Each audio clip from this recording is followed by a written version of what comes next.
My husband has gotten so weak and cowardly that I made a contract demanding he toughen up, gain weight, and stop seeing his friends. I feel like this is the only way our marriage will survive.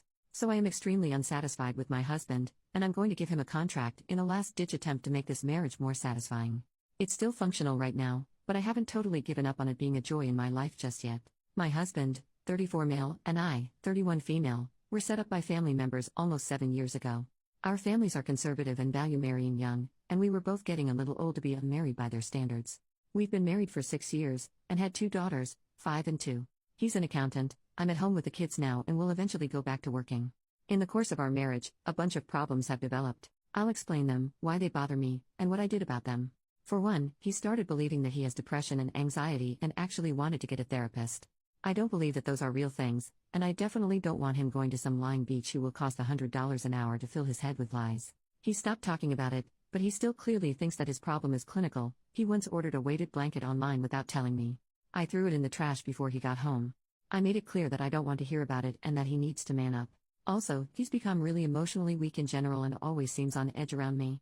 We set a rule that if he starts crying, he has to leave the room so that he's not doing it in front of me or the kids. I need him to set a good example for them. He was thin to begin with, and he looks like he's lost at least 20 pounds. He blamed anxiety before I set the rule against talking about it. I've told him to get on that because it makes him look like less of a man and he's already short. No dice. I told him that it makes me look bad as his wife. No dice. I have to scold him into finishing his plate like he's a child. He seems to be avoiding spending time with me. He takes the kids and leaves to stay at his parents' every other weekend, and often visits friends on weekends when he doesn't. Again, often taking the kids. Often I'll tell him not to, but he does it anyhow. This has gotten more frequent as time goes on, and now he's rarely home on weekends. He works 10:30 to 8 o'clock, and often he's not home until 9 or 10 at night. He says he either had to do some overtime or he went out with a friend after work. Either way, it's happening much more than it used to. During my second pregnancy, he offered looking after the kid in the morning so that I can sleep in. He can't stop me from waking up and being with him at that time, but he does say that he likes having time alone with the kids. We end up fighting a lot when we're together. It's mostly because if he's not around a lot, I have to get at all my grievances with him while I have him. I feel like part of the reason why he comes home late is so the kids won't see us fighting. He's best friends, or at least used to be. He doesn't talk to me much about his friendships anymore, with this gay couple. Now, I'm a live and let live type, but my husband seems like the type to be especially vulnerable to their influences. Right after we married, he told me that he's not a very intimate person but that we could make love as often as I want. In general, he shows very little lust, and essentially none in recent years, and I don't want them confusing him about who he is or what he wants. He also takes our daughters around them.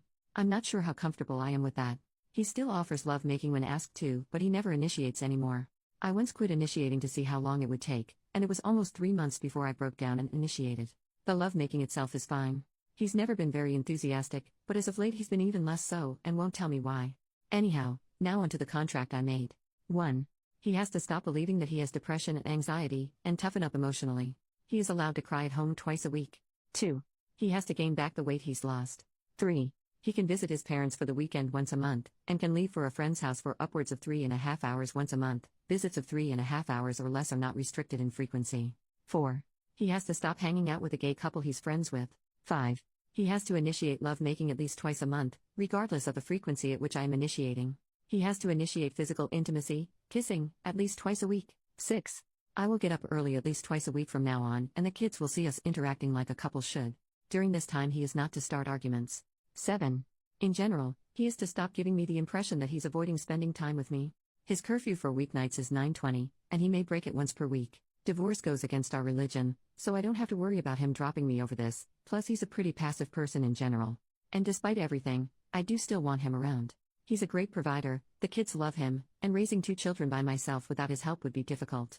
Plus, no one would want a woman in her 30s with 2 kids, but I wish he were the man I married. He's gotten weak and cowardly and it only gets worse the more I tell him to get it together. Basically, I wish I could still respect him. Maybe if I tell him as much, and he sees direct, specific ways he can change that written in ink, he'll wake up. 4 months after he signs the document, we can review it, and if all goes well, hopefully the habits will be in place and we won't need a contract anymore. Anything I should change before I finalize it and print it out? First update 2 weeks later. Help, my husband is considering divorce. How do I prevent this? I took everyone's advice. I started being nicer to my husband, got a marriage counselor, never used the marriage contract, and even replaced the item of his that I threw away. It's ordered. He'll think it showed up months late, but I'm not admitting to throwing it away when our marriage is already so precarious. For a while, I even thought it was working, because he seemed a little more at ease with me and we weren't fighting as much. Then, yesterday happened. The marriage counselor said outright that though he almost never recommends divorce, I had come from an abusive household and was creating a toxic environment for my family. None of this is true. He said that he couldn't force us to get a divorce, and that he would continue to help us improve our relationship if we didn't, but that he couldn't keep going in good conscience without saying that. He also offered to see us separately to help us handle the emotional side of the divorce, if that's what we decided. I was disappointed, because I thought I'd found a counselor who understood our situation on a social and religious level. I told him that his services would no longer be needed, and we paid him and left for home. I told my husband on the way back that the counselor was just trying to double his profits by seeing us separately instead of together, and he forced a laugh. Then he started asking questions about how I treat the girls. I treat them fine.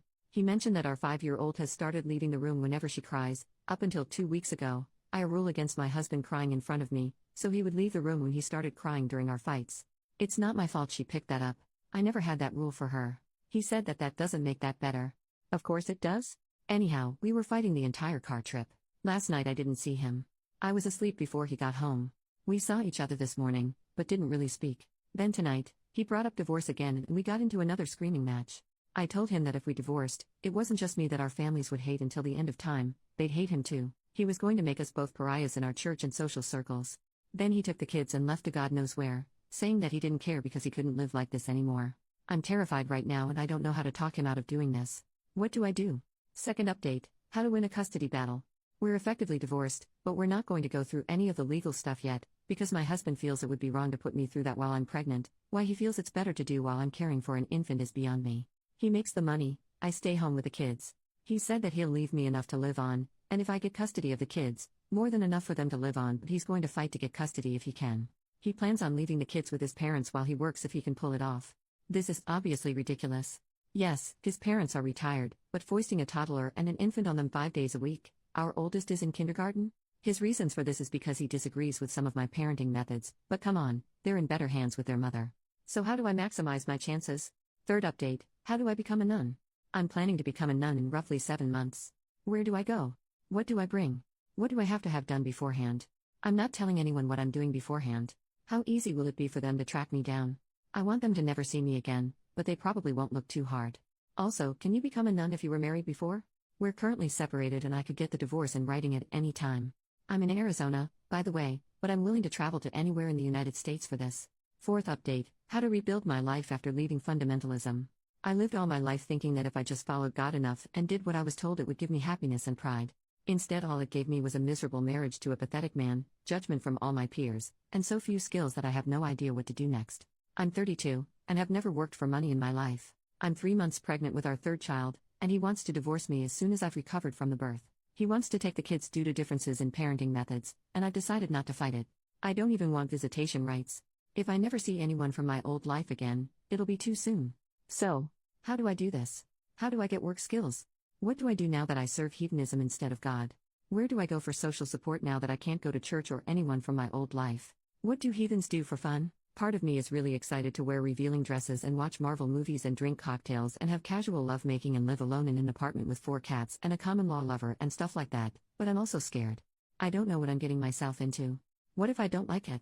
I can't wait to leave my family, but what if this isn't any better? What steps should I be taking right now? Final updates in the comments. OP responding to a comment about having been a terrible wife. OP, yeah. I've started going to therapy and I can see that now. My husband is doing better now that we are only co-parents. We've decided that it's best if I don't have equal custody of the kids, but I'm still going to have visitation rights with them every other weekend. We've both left fundamentalism, and I can't lie, it's lonely. I wasn't really supposed to interact with people outside of it, so I don't really have friends anymore. Getting a job is also proving pretty difficult while I'm pregnant, but hopefully it'll go better once the baby is born. We already have a place figured out for me to move into once I'm recovered from the birth, and we'll formally divorce whenever one of us decides it's necessary. I imagine since he'll have young kids to look after, it'll be a while, but we're okay with that.